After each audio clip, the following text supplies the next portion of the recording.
Salut à tous et bienvenue dans ce nouveau tutoriel Apprendre SwiftUI.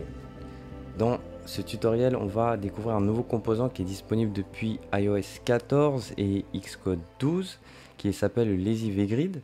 Mais on va voir comment ça fonctionne, à quoi ça va nous servir, mais on va le voir tout de suite, hein, ça va faire plaisir à ceux qui ont déjà travaillé avec les Collection Views sur UIKit. On peut enfin nativement et simplement créer des vues type collection. LazyVGrid. Alors ici je vais partir d'un exemple qui va être simple. Donc j'ai déjà des images que j'ai préparées, qu'on va retrouver ici. Donc elles sont déjà numérotées pour le tuto, hein. Comme ça ce sera plus simple de les parcourir. Et on va voir comment on le met en place. Alors en premier je vais supprimer le texte par défaut et je vais commencer à taper LazyVGrid. Donc là on est sur la version d'Xcode 12 bêta 4.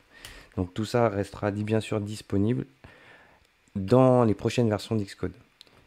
Donc ici je vais introduire donc le LazyVGrid. Donc c'est un composant qui va nous permettre de faire nos collections et qui a des programmateurs et des paramètres qui sont assez simples. Je vais prendre le premier. Donc ici, par défaut, lorsqu'on crée un LazyVGrid, donc Xcode nous propose déjà un exemple. Donc ici, on a un paramètre qui va être un tableau de grid item.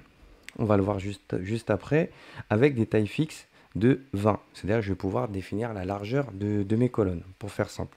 Donc par exemple, ici, si je mets 200, donc je vais voir que les textes, les éléments qui sont à l'intérieur vont prendre toute la place. Et ici, comme j'ai un seul grid item dans mes colonnes, ça veut dire que j'ai une seule colonne, ce qui fait que les éléments s'affichent verticalement les uns après les autres. Donc, moi, ce que je vais faire, j'ai envie de rendre ça un petit peu dynamique. Donc, je vais créer un tableau de grid item.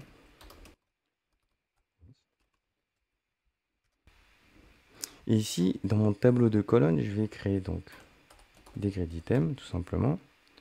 Et les grid items, c'est cet objet-là qui va définir notre nombre de colonnes, mais aussi l'apparence qu'on veut donner à nos éléments. Donc je vais remplacer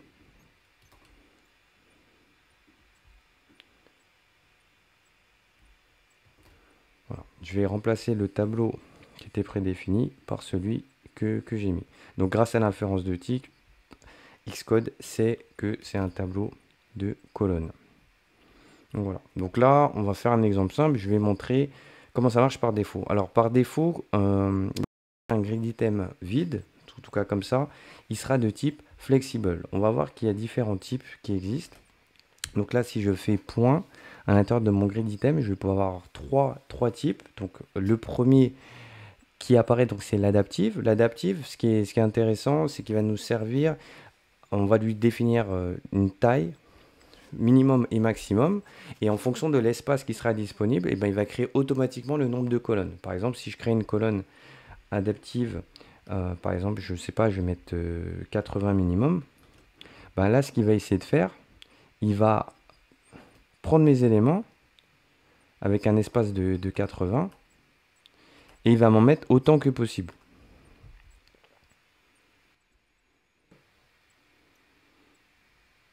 Ici, j'ai mis 80 minimum, comme j'ai deux éléments, donc il les a mis les uns à la suite des autres. Mais là, si je... Voilà, je vais en rajouter... Voilà. Pour le tuto, je vais en rajouter plusieurs. Et en fait, ce qui va se passer, c'est qu'il va essayer de me mettre autant de textes de placeholder les uns après les autres, en fonction de la place, la largeur de mon écran. Donc si je suis sur un iPad, l'écran il sera plus large.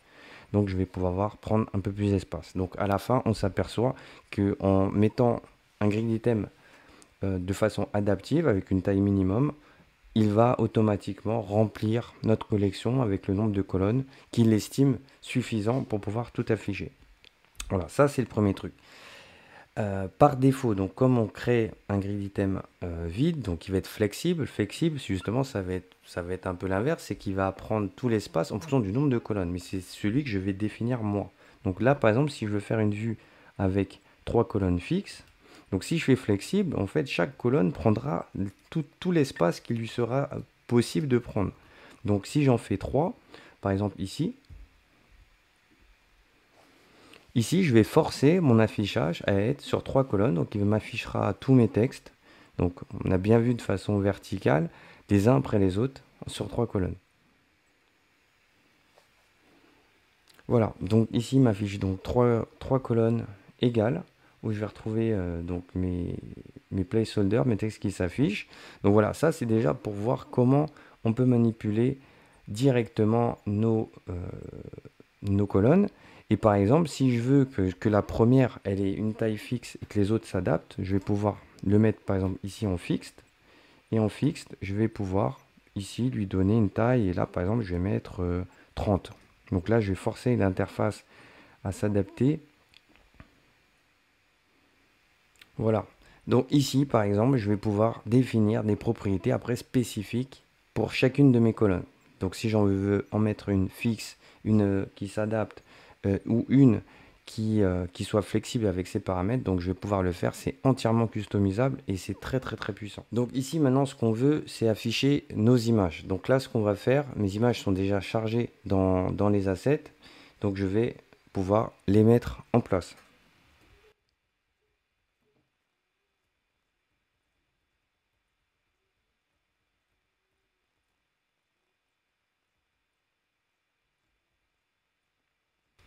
Donc ici, pour rendre ma VGrid justement scrollable, donc là je vais afficher mes images. Donc en commençant par l'image 1 jusqu'à l'image 12. Et je vais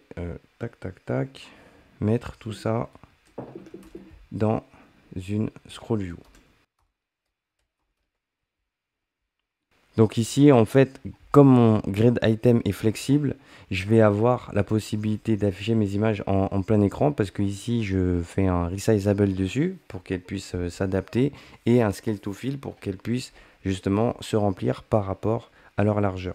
Donc ici, en faisant juste ça, ben, j'ai déjà créé une scroll view ici avec une colonne. Mais comme on l'a fait au début du tuto, on avait mis sur 3. Donc je vais faire 3 grid items. Et comme mes grid items sont flexibles, je vais pouvoir avoir une interface qui va justement afficher mes 3 colonnes à largeur égale.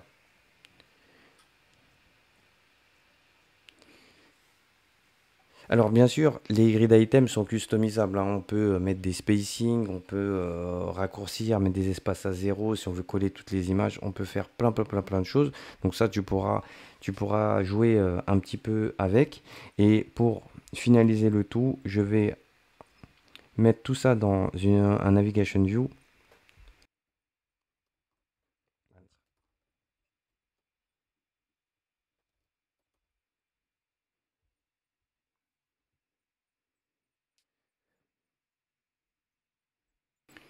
Donc voilà, notre écran s'affiche avec nos 3 colonnes dans une navigation view qui va pouvoir scroller, hein, bien sûr.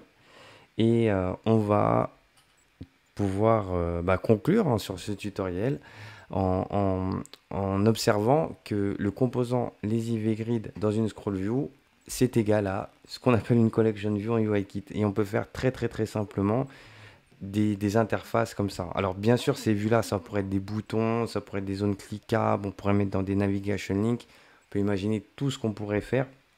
Mapper ça avec un web service, récupérer les données qui viennent d'un serveur. Voilà, on pourrait faire énormément de choses. Ce qui est cool, c'est qu'en SwiftUI, en très peu de lignes de code, tu peux faire des interfaces qui sont magnifiques. Si tu as aimé la vidéo, n'hésite pas à mettre un petit pouce bleu, à t'abonner si c'est la première fois que tu viens sur la chaîne.